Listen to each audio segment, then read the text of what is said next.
Hi and welcome. This will be a review of episode 1 of Rings of Power. In this episode 1, I actually watched both episodes, but I'm going to do episode 1 here. This show, I really got to start out with prefacing this review as if you're expecting this to be the Lord of the Rings, the Silmarillion, the Hobbit, or anything, the writings of Tom Bombadil, or anything written by Tolkien, this is not it. Okay, so if you are, super into Tolkien, this show is not Tolkien. Okay, I'm just telling you that up front. Yes, they use the names of certain characters that appeared in Tolkien's works, but the characters are not the same characters. The story is not the same story. So if you're coming into this with those expectations, my warning to you is do not watch this show. It has nothing to do with Tolkien's works. It will make you angry if you are a Tolkienite. Yes, I have read all the books. So the story is totally different. Okay? Amazon made a huge mistake when they said that this was part of Tolkien's canon. Oh, it fit into all of his books and blah, blah, blah. That is all wrong. There is nothing in this that is like the books. So it really isn't Tolkien's world. What they should have said is that this was a reimagining of characters from Tolkien in a modern day look. That's what this is, okay? It is a new story, just using the characters' names, and it has been modernized. In other words, contemporary social schemes are in it, okay? Where we have multicultural hobbits, multicultural elves, dwarves, etc. Okay? These things do not exist in Tolkien's works. Tolkien's works are basically all of the beliefs of Northern Europe. Okay? That would be the Vikings, their religion, the religion of the Celtics, the Celtics, the Picts, etc., Germanic peoples, etc. It's the culmination of all of those religions, thoughts, beliefs, all put together in a work. That's really what it was. Okay, so in other words, all of his works are pretty much white people with blonde hair and blue eyes, or red hair and blue eyes. That's really what it is. This work by Amazon is nothing like that. Okay, it's multicultural. So you have to look at that. When you watch this, you have to think of that. Okay, now they have changed the character of Galadriel completely from what it is, so don't even attempt to think that this is anything like her in the books.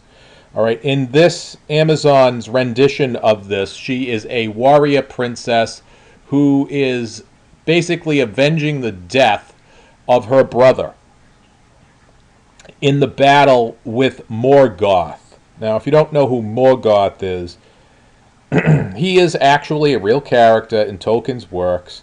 If you read the Silmarillion, you'll see him in it. Morgoth is basically akin to what Christians believe Satan is. Okay, he's the bad guy. So her brother dies in a battle with Morgoth. Now, of course, they don't tell you that she has 3 brothers that actually died in the battles fighting Morgoth. Just saying. Okay? But for whatever reason, in this work, she is taking up her brother's sword, or dagger, actually, to fight. Now, she's an elf princess, okay? And elves come from this place called Valinor. Okay, and Valinor is in Tolkien is akin to what the Vikings would call Valhalla. All right, heaven. And that's really what it is. So elves are really like what Christians would call angels. It's really what they are. That they have elven power. All of them have elven powers. They are immortal. They have the power of goodness all around them. That's the best way I can describe it. When they appear to a human being, they're supposed to have this halo of light that makes you feel fantastic and great and all loving and stuff like that. So they're like the epitome of good, right? Like an angel would be in the Christian religion. All good. That's what they are. And yes, they can be warriors just like angels can be, right? Blah, blah, blah. So that's really what they are. And Galadriel is supposed to be this most beautiful and most powerful of all the elves. That's who she's supposed to be. She's supposed to be this unbelievably gorgeous person. And she has elven powers. And later on, in the Third Age, she has one of the elves' rings of power that gives her power. She is not a warrior princess. She's actually married with kids. She's married to Celeborn, her husband, and they have children, and they rule over Lothlorien in Middle-earth. That's her whole story. As far as Tolkien goes, from the throughout the ages until they get to the part where they fight Sauron, that's really her story. So, this is, she has the power of telepathy and things like that. And she can see into the future and stuff, elven powers. Elrond has similar powers as well. This is Elrond down here. And this is Galadriel, who really, so they made her a warrior in this. So she takes up her brother's sword. And so she's on this mission to find Sauron. Now, they don't explain why they're looking for Sauron, by the way. Sauron, if you don't know, is basically a servant of Morgoth. Okay? He is a follower. That's basically who he is. Morgoth has many followers. He just happens to be one of them. They don't explain any of this in this story as to who Sauron really is, at least not in this episode, okay? And so he's a follower of Morgoth, and they're chasing after him. The elves are sent to chase after him, so they send an army to Middle-earth. So they have to go from Valinor to Middle-earth is a different place, and they describe it as an ocean that they're crossing. The reality of it is it's really not an ocean, okay? It is something completely different. Whatever. So anyway, she's on this mission to destroy Sauron. And she has her company of elves with her. It's not really a company. It's actually, the U.S. military would call it a squad that she's a commander of. And they're going all over Middle-earth. They're in this one scene. They're in it looks like the Antarctic. Where they're climbing up ice mountains. It's pretty wild. I remember this time period, it takes place, at least they explain it in this show, as a time before the sun. So what gives them the light is the tree of life, which they don't describe in this, but that's really what it is. Okay, and there are many beliefs throughout the earth that believe in a tree of life. That's what this is supposed to be, and it actually goes as part of Viking lore. They had a tree of life. Anyway, so our main characters in this first episode, we have Galadriel, and we have the elf warrior, and we have Elrond. Okay, so she is in this place that looks like the Antarctic, and they're on top of this mountain with her squad, and they find Morgoth's castle. They realize the mountain that they're on top of is actually a castle. Why Morgoth would put a castle in a place of frozen It's absolutely frozen like Antarctica or whatever. Really doesn't make sense to me, but okay, it's fine. Whatever. So they're in there with her squad, and they're just looking around the castle, and what comes out is they call it a snow troll. Never heard of that one before, but okay. And all the elves that are with her, for whatever reason, can't fight all of a sudden, which is very bizarre. The only person that can fight this snow troll is Galadriel. Don't understand that one because elves are expert fighters, and all of them are, especially the ones that are fighting, warriors. But they can't do anything at all. They're like stunned or whatever. That whole scene doesn't make any sense to me, but Galadriel puts on this great fight and defeats the troll. It's pretty cool. She does some cool moves and kills the troll. Okay, that's cool. But what happens in this scene is, as part of this scene, is she wants to go on looking for Sauron because she finds some engraved symbol that is supposed to be Sauron's sigil, if you will, on a stone. She shows it to her elves, and yeah, okay, that's fine. She wants to press on and keep looking for Sauron, but the elves that are with her say to her, well, this was engraved like, 1,000 years ago. Big deal.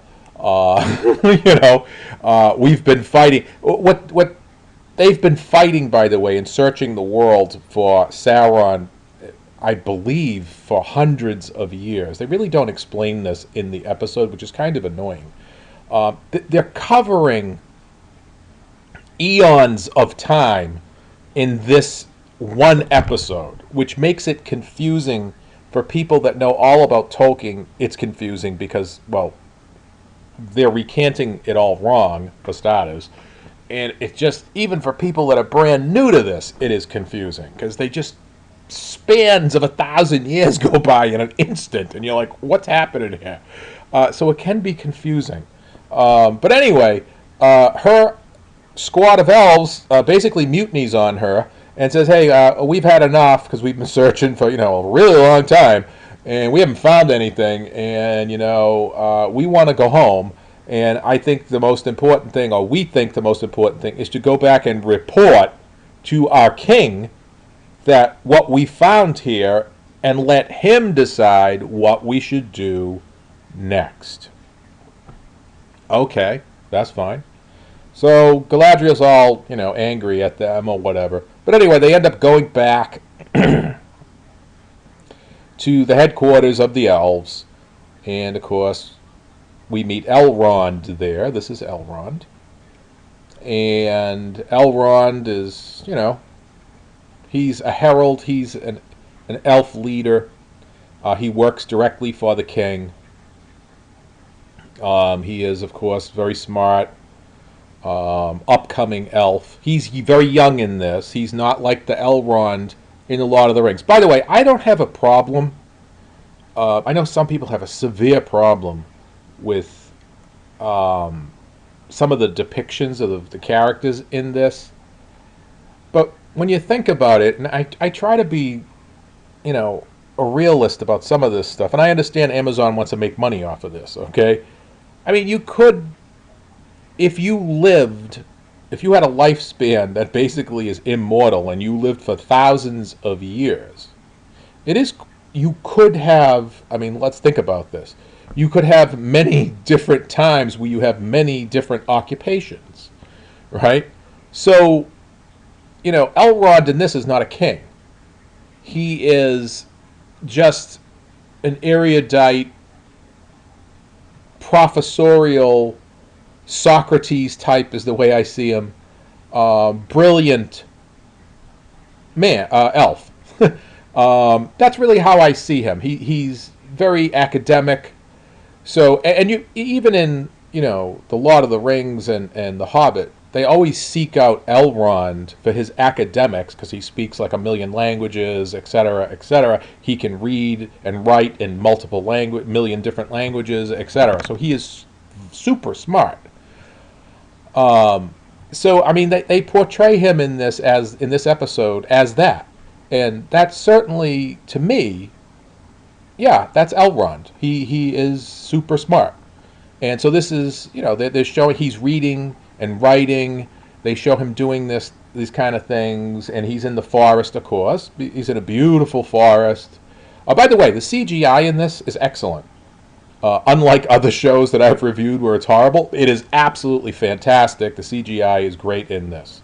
Okay, the armor and stuff. Okay, it's a different age, so their armor, the elven armor, can look different. That's fine. I don't really have a problem with that either. This guy here, this elf here, I just have a problem with his armor. I don't know why his armor is dark. Okay, elven armor is supposed to be really bright and shiny, cool looking. I mean, I like the face and stuff he's got here, but I think it should be like silvery instead of like, I don't know what it is. It's like I don't know what color it's supposed to be. It's like a brownish kind of color, which wouldn't be elven. Okay, that's all I'm saying. I think he should be wearing a beautiful silver and gold like colored armor that looks really cool. Whatever, you know. That's just my thoughts about their clothing. But I don't have a problem with it. I think it's they must have spent millions and millions of dollars on people to make the armor and stuff, and their clothing. I think their clothing, the CGI is top notch in this. I'm just telling you that. And we can see it here. This is an elven tower looking over a part of Middle Earth. They're watching over this entire valley. They can see the village. By the way, the elves are protecting the men in this from Sauron's forces. The orcs, by the way, are Morgoth's orcs. Okay, orcs, if you don't know what they are actually elves that were tortured to the point where they have become evil. That's what Morgoth did to the elves. That's how evil Morgoth is. So that's what orcs are. So I guess Sauron has control of the orcs now. Anyway, so this is them protecting this village of men. And this particular elf here is part of that watchtower. And he's pretty cool. I mean, he's an elf. He's an elf warrior, and, he has been in this particular area for 79 years, and he's protecting them, the humans. And what happens here is they are told by the king of the elves to return home, that the war is over. I guess the king is, after, hundreds and hundreds of years have passed looking for Sauron. They think that he's finally gone. And so they basically order their troops home. And that's really what happens. Here we meet him and some humans. I'm going to call them humans, men, if you will. And he has I'm going to call her a girlfriend. That's a human. And so that's fine, and whatever. But they find some mischief going on in this village, or a few in this valley. Really, the town they go to is the next village. That's, I think, over here. But anyway, there's something happening. All right, the grass is bad in a certain patch in this other area in the valley that they are watching over. So this happens on the day that the elves are ordered to leave. And so this guy is investigating it with his girlfriend, the human girlfriend. And so they've gone off to look at that. We also meet the hobbits. Not sure why we meet the hobbits, well, they call them half-foots, but half-foots are hobbits. Okay, if you read Tolkien, half-foots are just hobbits. It says right in it. There are 3 types of hobbits. This is one of the types of hobbits. I think it's a rights thing where Amazon does not have the rights to the word hobbit, so they cannot call them hobbits. But that's what they are. We meet hobbits. These are 2 jolly, friendly hobbits. Nori is one of them here. they're very happy people. They have their own little like village. They're like this wandering tribe, I want to call them, is what they're like. And so they wander about. I don't know what they add to this particular episode besides their hobbits, but okay, that's fine. Uh, no big deal. They discover something that is odd in the forest, and we'll get to that in a second. But also, there is another discovery. A boy, a young man, for whatever reason, finds this broken. I don't know if it's a sword or it is a dagger, or it's a broadsword. I don't know. They do not describe what this is. It is a broken handle with a piece of a dagger, sword, broadsword, whatever. And it has Sauron's mark on it. And it is inside a barn, or it looks like a barn to me, under the floor, and a boy has it. Okay, a man, boy, human. And he holds it up, and the sigil of Sauron lights up, and that's all we know about it. So I don't know what it is, why this boy has it. Have no idea. It's just really weird. But that's what's in this episode. And we have this meteor that takes place. This is the elven guy with his girlfriend. And they are watching this meteor head toward Earth, for a better explanation. Now, this happens in the episode at the same time that something super bizarre happens in this episode. That really, and no matter what you're thinking, whether you're a Tolkienite or you're new to the show, this is really the most bizarre thing that happens in this episode. And really, to me, makes no sense at all.